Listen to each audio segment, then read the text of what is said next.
Samantala, formal na kinilala at pinarangalan ng pamahalaang lungsod ng Ilagan ang tatlong natatanging atletang Ilagenyo sa pamamagitan ng magkakahiwalay na resolusyon ng Sangguniang Panlungsod bilang pagkilala sa kanilang mga pambihirang tagumpay na nagbigay dangal sa lungsod ng pambansa at international na antas.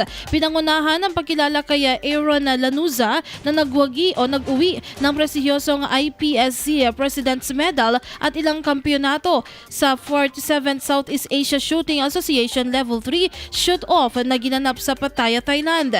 Tinalo ni Lanuza ang mga top shooters sa rehiyon matapos tanghaling Production Division Champion, Production Overall Champion, Production Team Champion at Production Shoot-Off Champion. Patunay ng kanyang kahusayan at disiplina sa larangan ng shooting sports.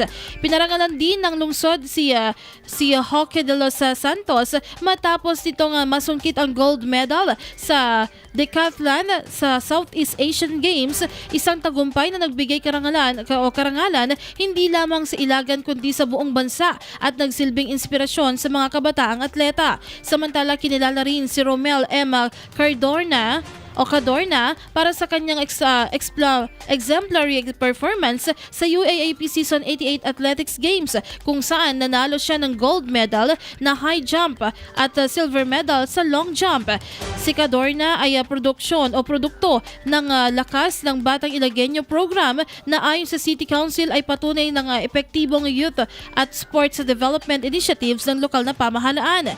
Ayon sa Sangguniang Panlungsod, ang mga parangal ay pagkilala sa dedikasyon, disiplina at determinasyon ng mga atletang Ilagenyo at nagsisilbing inspirasyon sa kabataan at magsikap at magtagumpay sa kani-kanilang larangan sa pamamagitan ng sports.